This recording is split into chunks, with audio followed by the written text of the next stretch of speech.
அனைவருக்கும் வணக்கம். Welcome to Tiruppur Baba cars. இன்னைக்கு நம்ம வீடியோவில் பார்க்க போகிறது யூஸ்டு கார் வாங்குவது எப்படி, யூஸ்டு கார் வாங்கலாமா வேண்டாமா, யூஸ்டு கார் வாங்குறதுக்கு நம்ம கிட்ட என்னென்ன ஐடியா இருக்கு, யூஸ்டு காரை எப்படி பார்த்து வாங்குறது, இருக்கா இல்லையா, இந்த மாதிரி நிறைய கேள்விகளுக்கு நம்ம கிட்ட குழப்பமான பதில்கள் தான் இருக்கும்.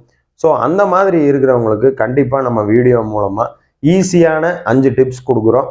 அதை வச்சு நீங்கள் யூஸ்டு கார் வாங்கணும்னு முடிவு பண்ணிட்டீங்கன்னா கண்டிப்பாக இதுவும் உங்களுக்கு உதவும். இந்த கண்டென்ட்டை நிறைய யூடியூப் சேனலில் நிறைய பேர் பேசியிருப்பாங்க. நான் சொல்ல போகிறது ஒன்றும் உனக்கு புதுசு இல்லை, இருந்தாலும் நான் சொல்கிறேன் நீ கேளு. நீங்கள் கார் வாங்கணும்னு முடிவு பண்ணிட்டீங்க அப்படின்னா உங்களுக்கு எல்லா விதத்துலையும் இந்த வீடியோ யூஸ்ஃபுல்லாக இருக்கும்னு நாங்கள் நம்புகிறோம். வாங்க வீடியோக்குள்ளார போகலாம்.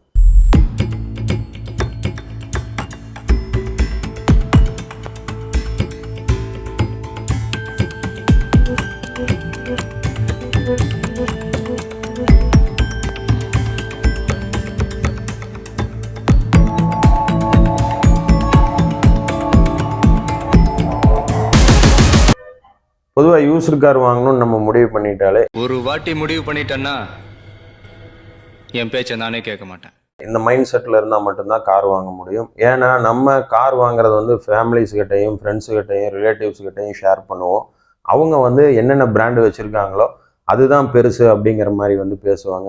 இப்போ எக்ஸாம்பிள் பார்த்தீங்கன்னா ஆல்டோ, ஸ்விஃப்ட்டு இந்த மாதிரியான காருகள்லாம் உங்களுக்கு ஸ்பேர் பார்ட்ஸ் அவைலபிலிட்டியும் சரி, அதே நேரத்தில் பார்த்தீங்கன்னா உங்களுக்கு சர்வீஸ் மெயின்டெனன்ஸ் காஸ்ட்டும் சரி ஓரளவுக்கு கணிசமான தொகையில் தான் வரும். ஒருத்தர் பார்த்தீங்கன்னா ஹுண்டாய் i10 வச்சுருப்பாரு, ஒருத்தர் i20 வச்சுருந்துருப்பாரு, ஒருத்தர் குவாலிஸ் வச்சுருந்துருப்பாரு, ஒருத்தர் ஸ்கார்பியோ வச்சுருந்துருப்பாரு. அவங்க வச்சுருக்கிற காரை தான் என்றைக்குமே பெரிய அளவில் பேசுவாங்க.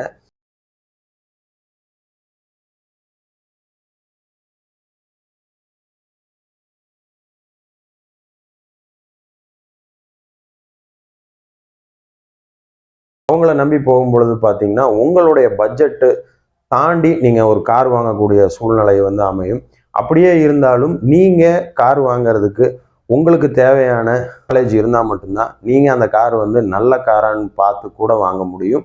அதனால இந்த ஈஸியான 5 டிப்ஸ் நான் உங்களுக்கு ஷேர் பண்ணுறேன். நீங்கள் அதை ஃபாலோ பண்ணிங்கன்னா கண்டிப்பாக ஒரு நல்ல காரை நீங்கள் வாங்க முடியும். அதில் முதலாவது பார்த்தீங்கன்னா கார் என்னதான் இன்டீரியர் எக்ஸ்டீரியர் எல்லாமே கிளியராக இருந்தாலுமே காரோடைய ரெஜிஸ்ட்ரேஷன் நம்பரை நம்ம ஆன்லைனில் செக் பண்ணி பார்க்கும் பொழுது அதனுடைய எஃப்சி ஆகட்டும், இன்சூரன்ஸ் ஆகட்டும், அதனுடைய எக்ஸ்பைரி டேட் ஆகட்டும் எல்லாமே நம்மளுக்கு அதில் ஷோ ஆகும். அதாவது எதில் ஷோ ஆகும் அப்படின்னா எம்பரிவாகன் கார் இன்ஃபோ அப்படிங்கிற ஒரு 2 ஆப் நீங்கள் அந்த டைமில் டவுன்லோட் பண்ணிக்கங்க. அது மூலமாக உங்களுக்கு அந்த காரினுடைய கரண்ட் சுச்சுவேஷன், அதாவது பேப்பர்ஸ் எந்த அளவுக்கு இருக்குது அப்படிங்கிறத நீங்கள் தெரிஞ்சுக்க முடியும். அடுத்ததாக நம்ம பார்க்க போகிறது பார்த்தீங்கன்னா காரினுடைய இன்ஜின் லைஃப்ங்க. ஸோ இன்ஜின் எந்த மாதிரி இருக்கணும்னா, இப்போ பொதுவாகவே டீசல் இன்ஜினில் பார்த்தீங்கன்னா ரீகம்ப்ரெஷன் அதிகமாக இருக்கும். டீ போர்டில் ஓட்டி மறுபடியும் ஓன் போர்டுக்கு மாற்றும் பொழுது அந்த வண்டிகள் நிறைய இன்ஜின் ரீகம்ப்ரெஷன் கண்டிப்பாக இருக்கும். ஸோ அதை எப்படி நம்ம செக் பண்ணுறது அப்படின்னா, நீங்கள் ஒன்றும் இல்லை, இன்ஜினில் ஆயில் கேஜ் செக் பண்ணக்கூடிய எடுத்து பார்த்துட்டோம் அப்படின்னாலே அதில் பார்த்தீங்கன்னா கை வச்சு ஒரு விரல் வச்சு பார்க்கும் பொழுது அந்த ரீகம்ப்ரெஷன் ஆகுது அப்படின்னா நம்ம நடுவில் பார்த்தீங்கன்னா நிறைய டாட்டாக ஆயில் உங்களுக்கு உள்ளே கொட்டியிருக்கும். ஸோ உங்கள் கையில் பட்டிருக்கும். அப்படி பட்டுச்சு அப்படின்னா அந்த வண்டி சீக்கிரமாகவே ஹெட்டு வேலை வரப்போகுது. இன்ஜினில் ரீகம்ப்ரெஷன் ஆகிறதுனால எந்த நேரத்துலையும் ஒரு கேரண்டி இல்லாத வண்டி அப்படிங்கிற ஒரு முடிவுக்கு வந்துடலாம். ஸோ இதை நீங்கள் தெளிவாக பார்த்துக்குங்க. கார் வாங்கும் பொழுது இன்ஜின் ரீகம்ப்ரெஷன் ஆச்சு அப்படின்னா நீங்கள் எதுக்கும் ஒரு ஃபைனல் டிஸ்கஷன் பண்ணுறது நல்லது. மேக்ஸிமம் 98% இன்ஜின் ரீகம்ப்ரெஷன் ஆச்சு அப்படின்னாலே நிறையா பேர் வாங்க மாட்டாங்க. அடுத்தது பார்த்தீங்கன்னா அதே பேனட்டில் ஆம்ரான் செக் பண்ணியே ஆகணும். ஆம்ரான் பொதுவாக பார்த்தீங்க அப்படின்னா காரோடைய சேசிஸ் கூட கனெக்ட் ஆகிருக்கும். இப்போ எல்லா கார்லையுமே பார்த்தீங்கன்னா முன்னாடி அந்த சேஸ் போல்ட் டைட் பண்ணியிருப்பாங்க. அதை ஒட்டியே இருக்கிறது தான் ஆம்ரான். ஆம்ரான் பார்த்தீங்கன்னா கிளீன் அண்ட் கிளியராக இருக்கணும். அது எந்த ஒரு குழப்பமும் இருக்கக்கூடாது. ஏன்னா இம்பேக்டான வண்டியினுடைய ஆம்ரான் எப்படி இருக்கும் அப்படின்னா கொஞ்சம் கசகசப்பாகவும் பெயிண்ட் எடுத்து மோல்டு பண்ண மாதிரி இருக்கும். ஸோ அது ரொம்பவுமே டேஞ்சரான விஷயம். இதையும் நீங்கள் செக் பண்ணிக்கிறது நல்லது. அடுத்ததாக நம்ம பார்க்க போகிறது பார்த்தீங்கன்னா காரோடைய அண்டர் சேசிஸ்ங்க. அண்டர் சேசிஸ் பொறுத்த வரைக்கும் ரஸ்ட் இல்லாமல் நல்லா கிளியராக உங்களுக்கு வந்து இருந்தது அப்படின்னா கண்டிப்பாக வந்து நீங்கள் வாங்கிக்கலாம். ஒவ்வொரு காரில் வந்து பார்த்தீங்கன்னா ரப்பர் கோட்டிங்கே போட்டிருப்பாங்க.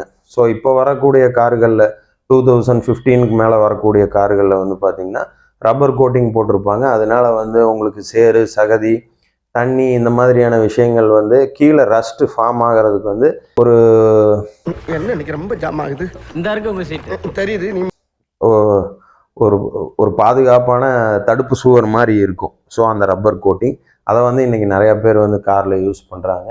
பட் அதுக்கு முன்னாடி வந்த கார்கள்ல எல்லாம் வந்து அந்த மாதிரி விஷயங்கள்ல எல்லாம் ஃபாலோ பண்ணல. ஸோ அதனால் நம்ம வாங்க போகிறதே ஒரு லோ பட்ஜெட்டில் ஒரு யூஸ் இருக்கார். அதனால வந்து ரப்பர் கோட்டிங் இருக்கா எல்லா கார்லேயுமே வருமானு பார்த்தா வராது.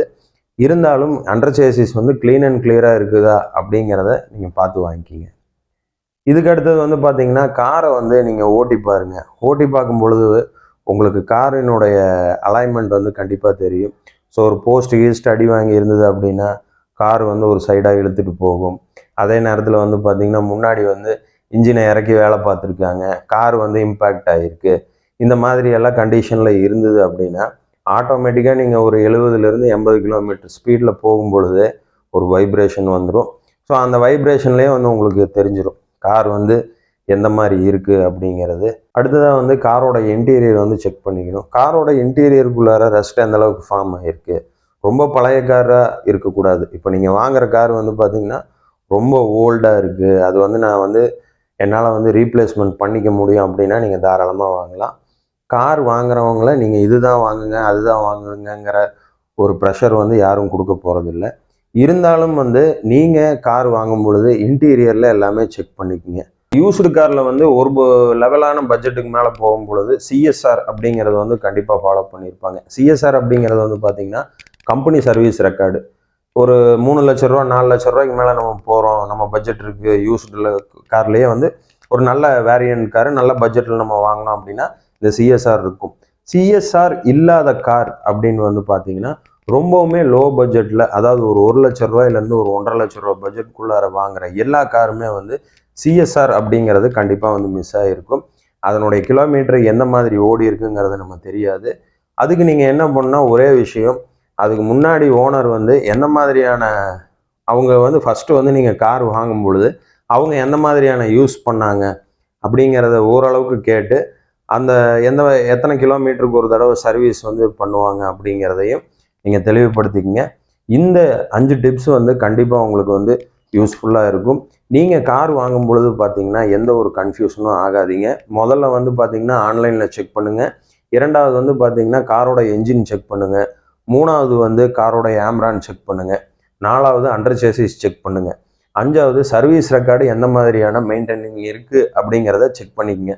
இதுதான் பேசிக்குங்க. இந்த 5 விஷயத்தை நீங்கள் ஃபாலோ பண்ணிங்கனாலே போதும். நீங்கள் கார் வாங்குறதுக்கு உண்மையாலுமே வந்து ஈஸியாக இருக்கும். இதை ஃபாலோ பண்ணி வாங்கினோம்னால நம்ம வந்து ஓரளவுக்கு ஒரு நல்ல காரை வாங்கிடுவோம். இந்த டிப்ஸ் வந்து உங்களுக்கு பிடிச்சிருந்தது அப்படின்னா நம்ம சேனலுக்கு வந்து மறக்காமல் சப்ஸ்கிரைப் பண்ணுங்கள், ஷேர் பண்ணுங்கள், லைக் பண்ணுங்கள், கமெண்ட் பண்ணுங்கள். நன்றி, வணக்கம்.